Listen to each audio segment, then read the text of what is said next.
Welcome back to our second week of LifeLink. I want to say thank you to all of the hosts this year and just appreciate you opening up your homes and all the leaders that are leading, whether at church or at the various houses. Thank you so much. May God encourage you this evening as we gather for our second week of the study entitled The Way of Wisdom. You'll notice on our verse on your note sheets each week that the memory verse for the month is there.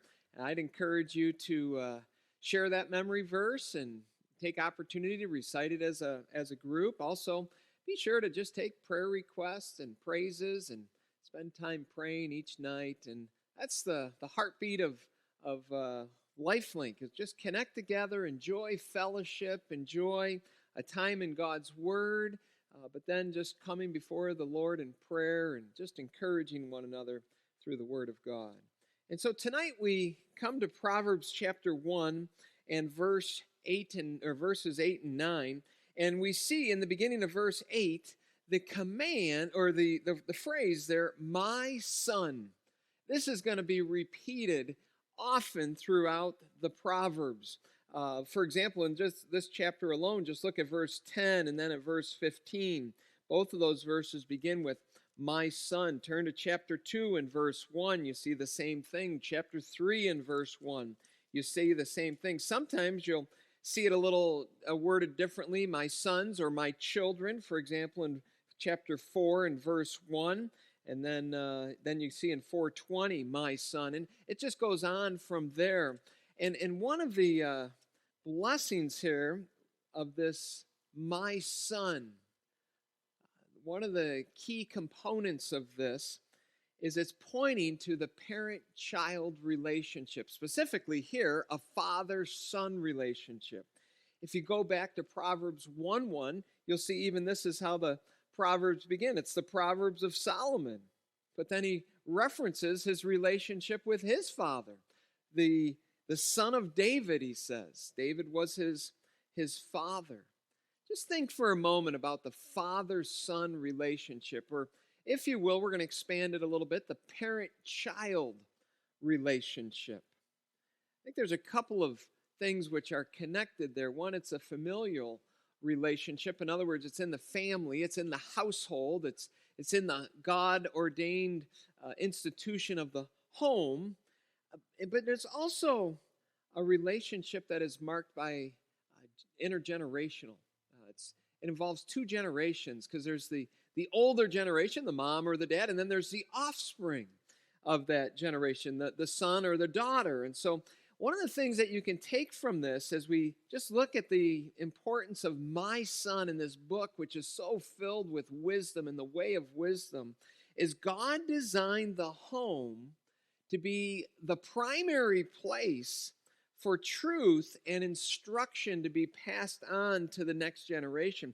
It is the place that is to train the next generation. Yes, the church is involved in that, but think about who is the church. The church is made up of believers. And so when, for example, you even get to Ephesians 6:4, and it's you fathers, don't provoke your children to wrath, but bring them up in the training and admonition of the Lord. The vital institution of the home, and you see it again being displayed here in this book of wisdom, the book of Proverbs. And again, this doesn't mean that children don't have any other influences. They do. There ought to be other godly men and women in the church, for example, that influence them, and hopefully even their siblings are influencing them, and friends that are good influences in their life that are influencing them. But the primary one, the key one, the one that is responsible is the parent, And so over the next 2 weeks, we're going to just park on this two verses because it's kind of like a two-sided coin. A coin obviously has two sides, and so it's one coin. Here we have one relationship, and here specifically it's Solomon the father speaking to his son, but it's the parent-child relationship. You even see the mother addressed in verse 8 as well. And so you have this principle of parent-child relationship. And it's one relationship, but there's two sides to it. There's the parent side, and then there's the child side. There's the father side, Solomon, and then there's his son's side, my son. And this week, we want to look at these two verses from the perspective of the son, since the command, or the first two words, are my son, and he's addressing his son. And so, parents, don't tune it out, but children and young people, I really want you to be listening here. This is going to be your responsibility. We're going to look at your side of the coin tonight, your side of this relationship, the parent-child relationship. And first off, we're just going to look at responsibilities here, the responsibilities that are given to Solomon's son. And you can see it first in this opening verse, in verse 8. But before we even jump into that verse, I want you just to think about this. If you were to just step back, even as a parent, you were to step back and say, okay, what is the primary responsibility of my child in their relationship to me? Children, if you were to try to summarize, what is the primary, if you were to summarize this relationship, what is your responsibility to your parents, what would it be? I'm going to just give you a few moments to just try to put a couple summary words. What would it look like? What is the summary of your responsibility, a son's or a child's responsibility to their parents? I'll be back in just a moment.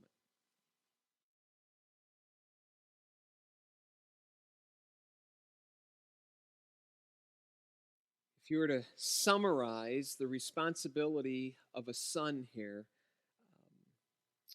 Solomon does it for us very simply. He says this, my son, hear. Hear. That's the command. In the Hebrew text, it's actually hear, my son. The command comes first. He wants his son's attention. He wants him to hear, and that is in a parallel format, and we see that a lot in Proverbs, a parallelism. So hear is paralleled with do not forsake. This is in the positive. Hear it, and do not forsake. Forsaking would be the opposite of hearing. And it helps us to understand what's involved even in this hearing, because to hear doesn't mean just to listen audibly, just to hear a voice and then do nothing. But to hear gives the idea of hearing it, yes, but then taking heed to it. And again, you can see that by the phrase, do not forsake. Because to forsake means to refuse or to reject or to cast aside. In other words, you've heard it. It's gone in the air, but it's not supposed to go out the other ear. Instead, it's supposed to stay there, and you're supposed to take heed to it, and you're supposed to observe it. And so, young people, children, I want to encourage you tonight with this key command. This is a summary for you. What are you supposed to do? You're supposed to hear and not forsake. Don't cast aside. Which leads to a second part to this responsibility. It elaborates on a little bit further. The way we're dissecting this verse tonight is I want you to think about the curriculum of what you are supposed to hear. What is Solomon's son supposed to hear and not refuse? Instead, he's supposed to take heed to this. Well, let's look at the verse again. And again, you see it in a parallel format. Here it's a similar, not contrasting parallelism. He says this, my son, hear, and then first, the instruction of your father. And then secondly, and do not forsake, here it is, here's the curriculum, the law of your mother. So you have the instruction of your father and the law of your mother. You can see how those parallel. You got instruction and law parallel. Mother and father, or father and mother paralleling. And then you have something that's very important, which makes it so personal. And it's that personal possessive pronoun, your. Who are you supposed to listen to? Children, you don't have to listen even to every parent. Yes, there's a sense in which you obey your elders and respect those in authority over you, etc. with that. But here, he's calling them to specifically obey your mother or listen to your father. Take heed to your father and mother. And so, children, sons and daughters, let me ask you, when your father and your mother speak, how do you respond?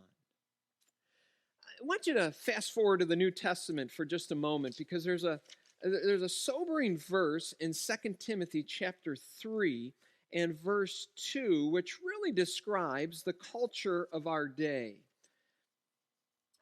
It describes the culture of our day. 2 Timothy chapter 3 and verse 2, which describes the last days. And we, since even Paul's day, we've been living in the last times, if you will. And in these last days, this is what's going to come. Perilous times will come. In other words, this is in these last days, which started with Paul in that time frame and is continuing. Perilous times will come. And I think these characteristics then are going to become more and more as time keeps going and as we get closer to the end and the coming of the Lord, if you will. And so you see in verse 2 of 2 Timothy 3, the statement of what men will be like in the last times. And he's talking about mankind. They will be lovers of themselves, lovers of money, boasters, blasphemers, disobedient to parents. Throws it right in that list. They might hear, but they don't heed. They cast off the instruction. They cast off the law of their parents, if you will. So here's the question. I want you to just take a few moments to dissect this question a little bit. Because I think really our children do listen and they take heed to someone or something. And so what are the places our children being encouraged to listen to their parents, if you will? And in what ways is that also being undermined today? In other words, there's philosophies and places that are promoting, even encouraging in these perilous times, children to disobey their parents. So take a few moments. What are the places children are being encouraged to listen to their parents? And in what places or what ways are they being encouraged to actually go against that as we live even in these last days in this perilous times which are coming? Be back in just a moment.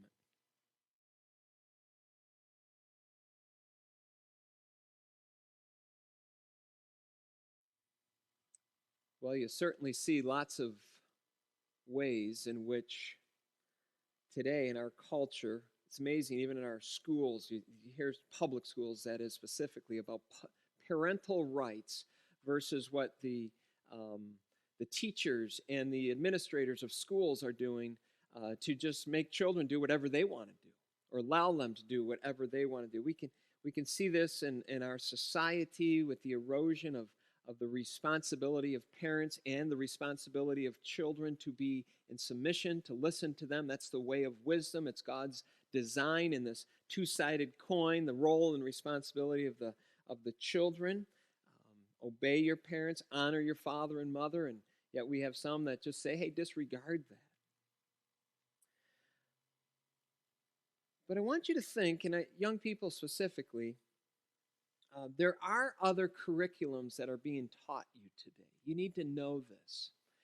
And we as parents need to recognize this as well. And we need to warn our children about them. Let me just give you, as we think about the curriculum that children are supposed to be listening to, it's the instruction of their father, it's the law of their mother. And so, are you listening to the voice of your parents? Are you heeding that?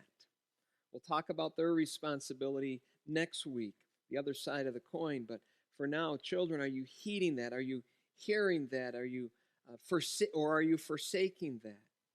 And so, back in Proverbs, let me give you some other curriculums that are being offered today, and just in some general formats. in which these curriculums are being offered. The word instruction. This is now when it says the instruction of your father. This is now the fourth time the word instruction is used in these opening 8 verses. The primary place for children to receive instruction, it's going to be the responsibility of the father. And then the mother is going to come alongside with the father as a one flesh relationship, husband-wife, mother-father relationship here to help in that endeavor as well. You see it in verse 2, to know wisdom and instruction. Verse 3, to receive the instruction of wisdom. And then you come to verse 7. The fear of the Lord is the beginning of knowledge, but fools despise wisdom and instruction. In other words, there's that parallelism again. And so the fool, he's going to be proclaiming in the streets. He's going to be offering a curriculum, but it's going to be a curriculum that makes no reference to the Lord. It ignores the Lord. It doesn't fear the Lord. The Lord is not part of it in any way. His word is not part of it. I go to verse 10. Young people, children, you're going to be enticed along life's journey. There's going to be another voice that's competing for your heart and mind.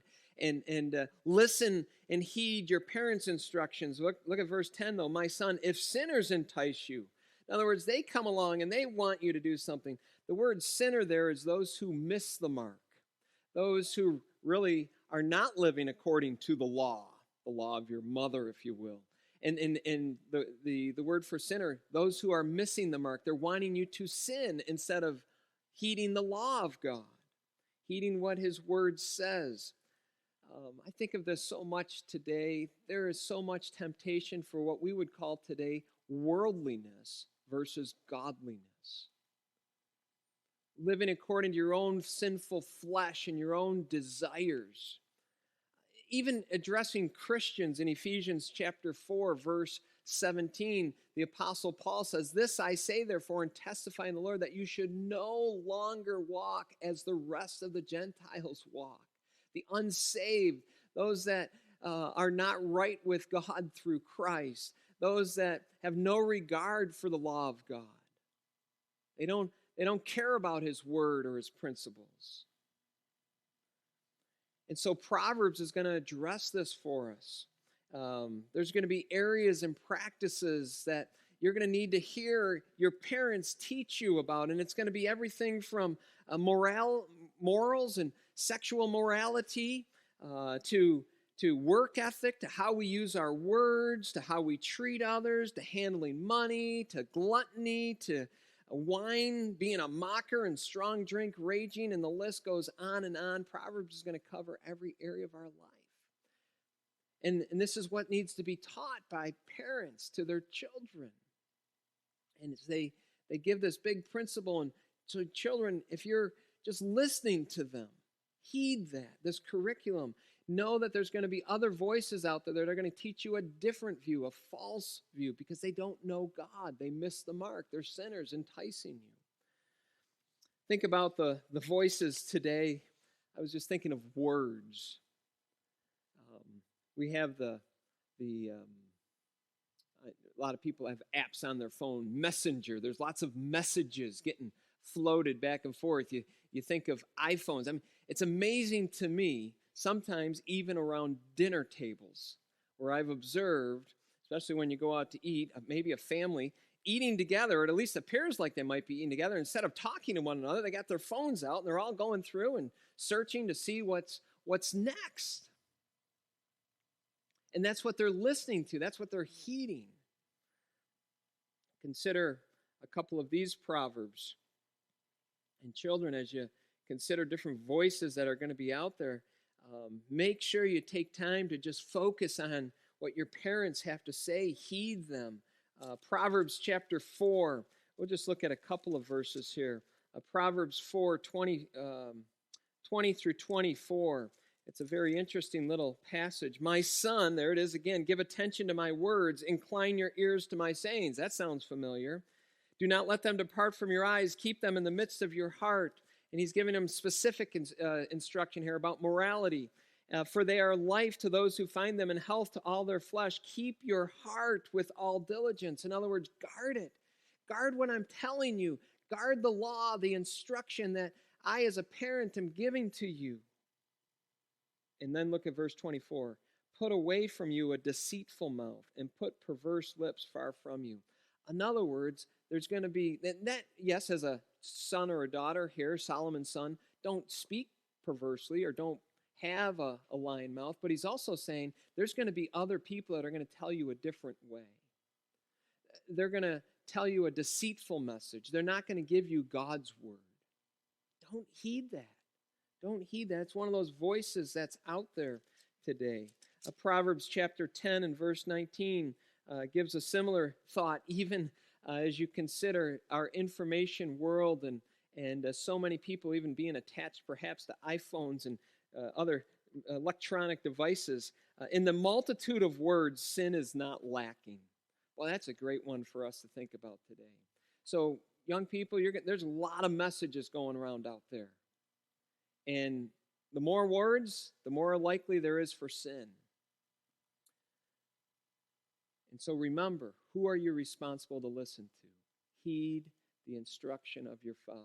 Do not forsake the law of your mother.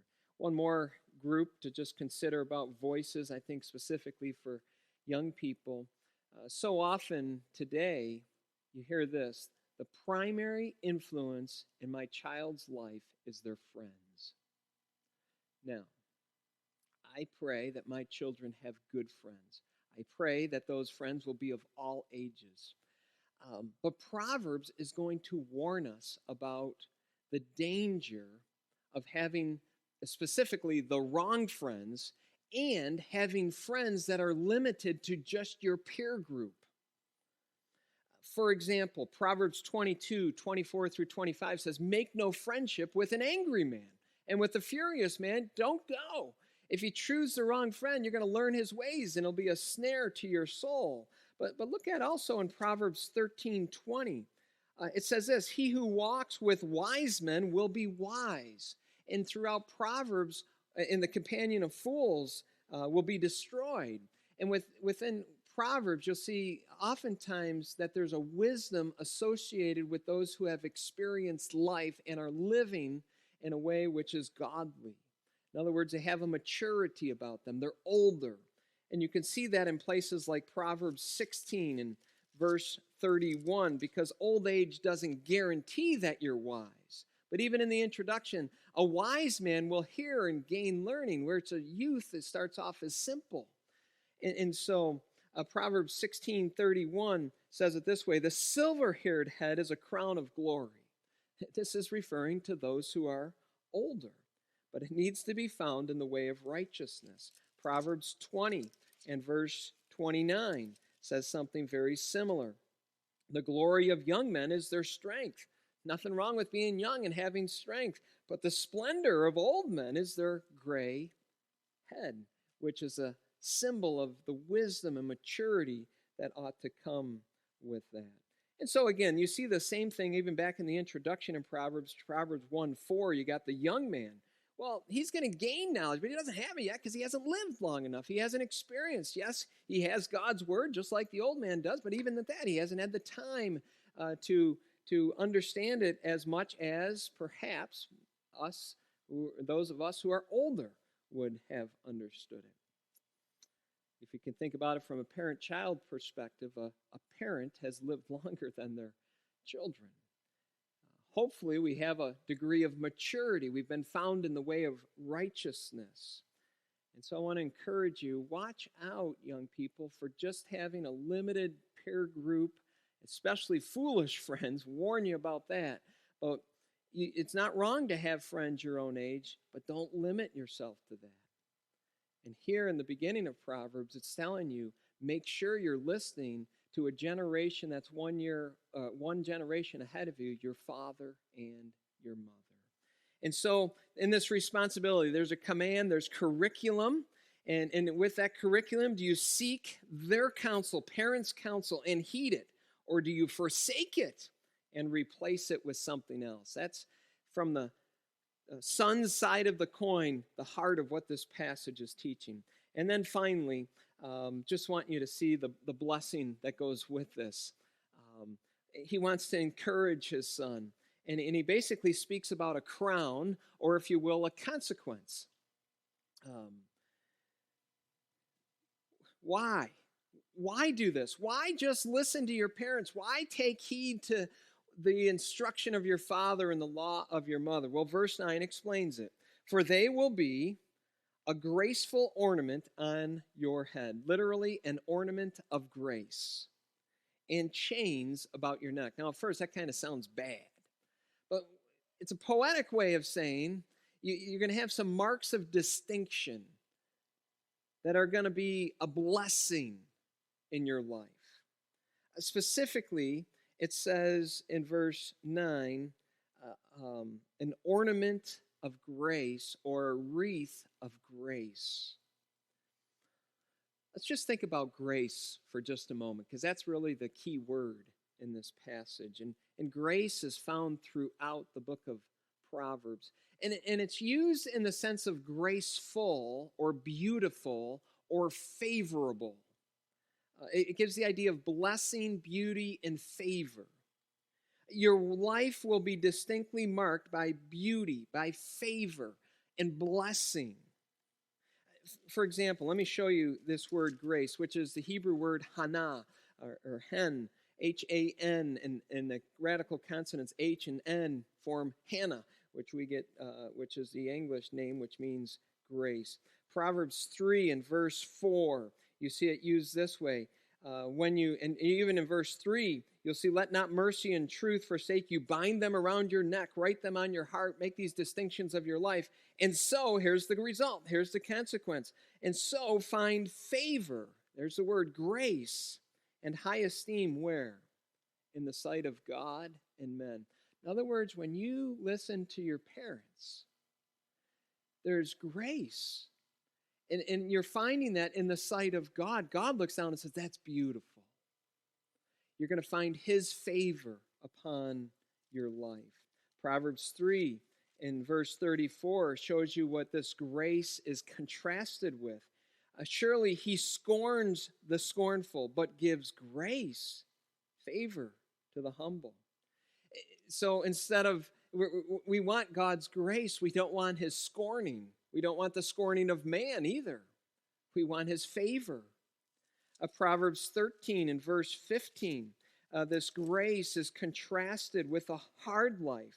Good understanding gains favor. That's the word for grace again, this ornament of grace, this favor. But the way of the unfaithful is hard. If you want a hard life, young people, live in rebellion to your parents. Don't heed their instruction. Proverbs 22 and verse 1 speaks about this favor. And this favor is better than silver and gold.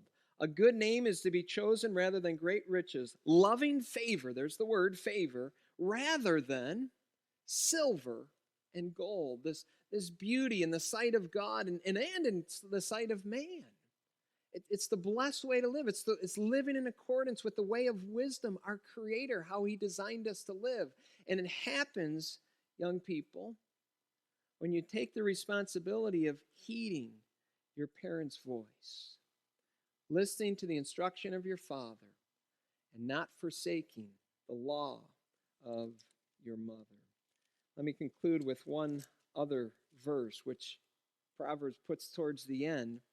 And it's the opposite. This is what happens when you do forsake, when you refuse it, when you cast aside the instruction that your father gives to you, when you live as they will live in the last times, disobedient to their parents. And again, it's a poetic way, it's a graphic way of helping us understand the calamity that will come to our lives if we do not follow the teaching of Proverbs 1, 8 through 9, sons and daughters.